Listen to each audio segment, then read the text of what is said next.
Hello everyone and welcome to Between Builds. This is the first ever video I've made for this new channel, and it's going to be my kind of development experiments and also tutorials on things to do with game development and art, code and everything in between. So first of all, I want to say a massive thank you to Immunity for the character that you see here. And I've made some modifications to her and I will continue to do so, but the basic character is designed by Immunity and I think she looks great. There she is. Okay, so the main thing that I've been working on so far with this is kind of the art design and this dynamic day to night system that you can see here. I've also got this kind of quite cool wind effect at the top here, which is really just like a little kind of animation loop. But the main things we have going on here is all the trees that you see, all of the flowers and plants and stuff that you're seeing here are all kind of been generated dynamically. I looked into using like a Perlin noise function for this, ended up just using like a random function instead, and I think it's like generating a number between like 1 and 100, and then we just pick different things like trees and flowers and plants and stuff depending on that. There's actually 2 random generators, like one for trees and one for flowers and other stuff. And as you can see, like the trees, the shadows are moving dynamically. That's all sort of triggered off kind of global clock, and the global clock is also affecting the lighting in the scene, which is a sort of URP spotlight, and then every tree has a shadow, which is essentially it's the silhouette of the tree but just rendered as a kind of black with some alpha. And you can see like the shadows rotate and the color temperature and so on changes, which I think gives a really nice effect. And I've also got this idea that when you're up here it kind of behaves a bit more like a side-scrolling game, but then when you come down into the trees it behaves more like a 2D game, 2D top-down game, and by that I mean like the character is in the center of the screen, whereas when we come up here, like she's not quite in the center, but it gives you a bit more top, if that makes sense. Like it gives you more of the top half of the screen when you're in a kind of horizontal situation. So as you can see, it's getting a bit dark, but I can remember which button it is. I can turn my torch on.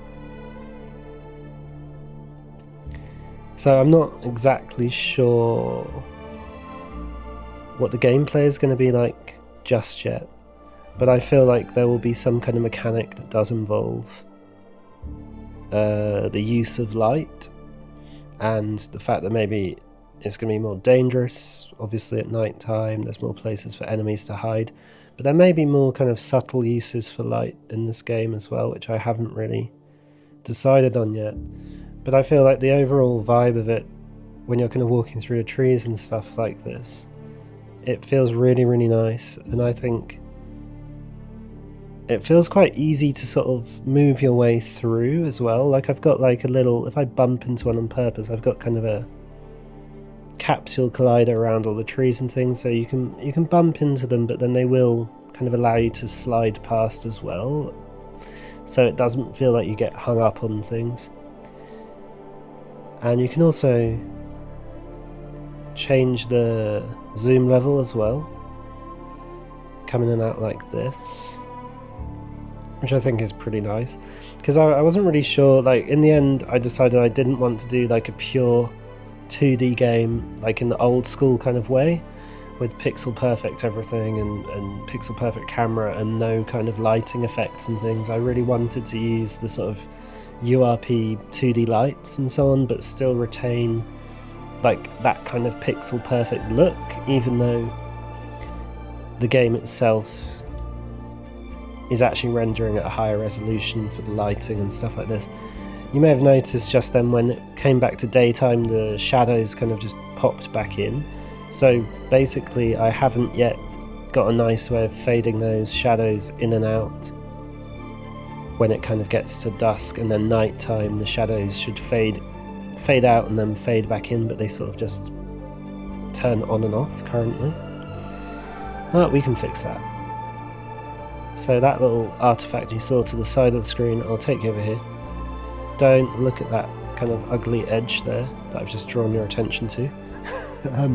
So this is like, again, this is more of a feeling of like what it's like when the game is more in a kind of side-scrolling section.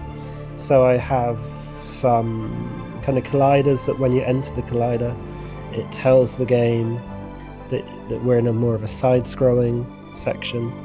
And like I said, the character is positioned a bit lower towards the bottom of the screen.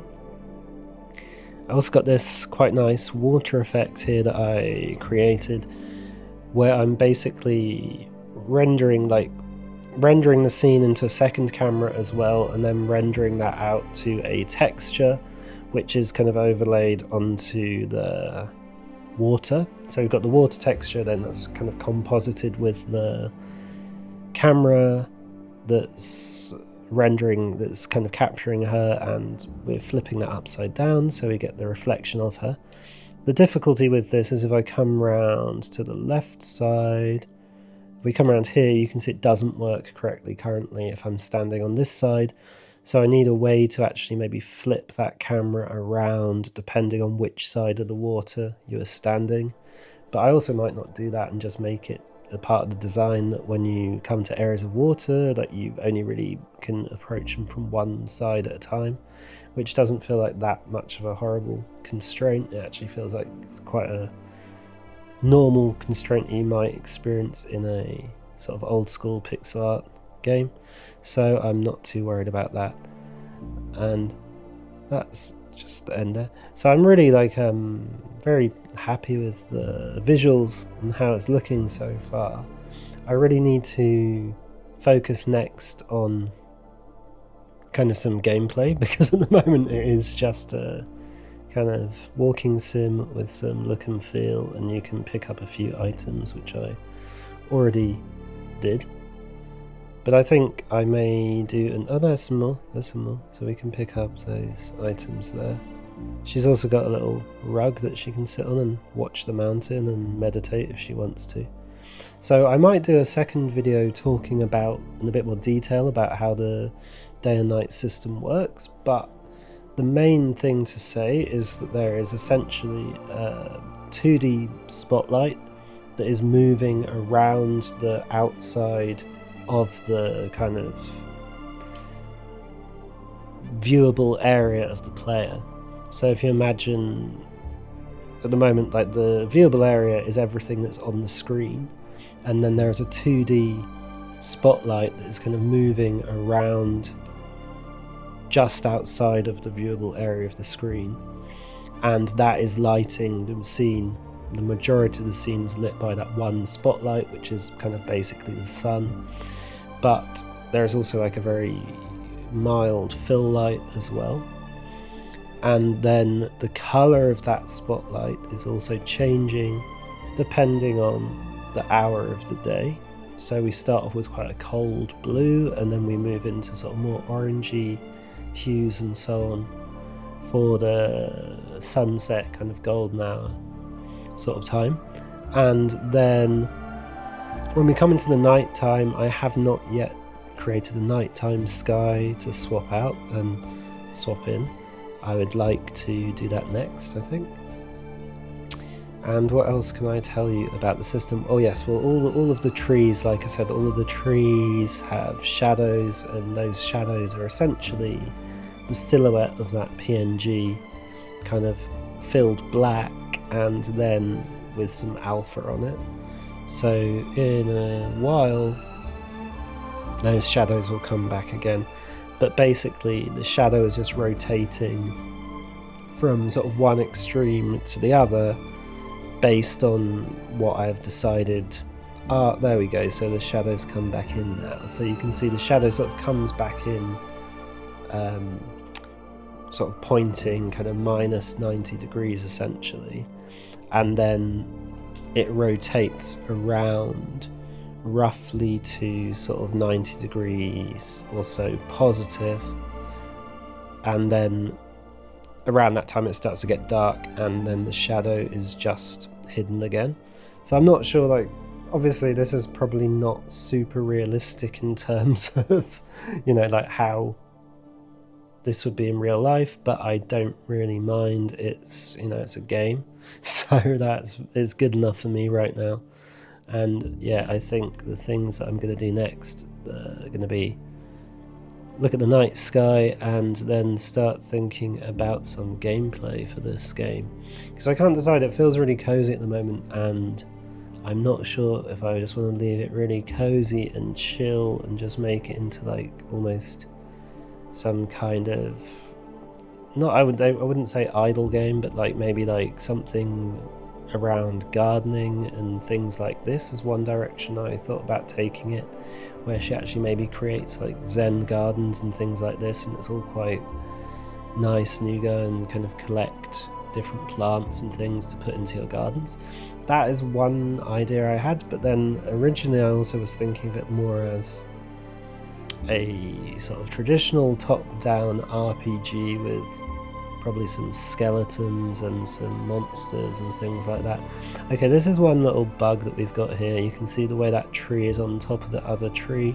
I think this is because it's using like the middle of the sprite to calculate the sort order, and it should probably be using the bottom of the sprite to calculate that sort order. So it's not using the pivot properly, like the pivots aren't set properly or something like that. Again, I'm not that worried about it at the moment, but it will need fixing. We can see again there that tree is sort of sitting on top of the tree where it shouldn't be. But for the most part it works pretty well. Like I said, I think that is to do with where it's determining like the middle of the sprite, or which reference point it's using to sort those sprites. I think it's sorting on the middle rather than at the bottom, which would probably solve the problem. But yeah, I feel like these forest sections, which are all dynamically generated, just feel really nice to run through and explore, and I'm really kind of excited to carry on developing this. So yeah, thank you for watching, and if you have any comments, suggestions, anything I didn't cover, please just leave a comment below, like, subscribe if you want to. If you don't want to do any of these things, then do not do them. Have a great day.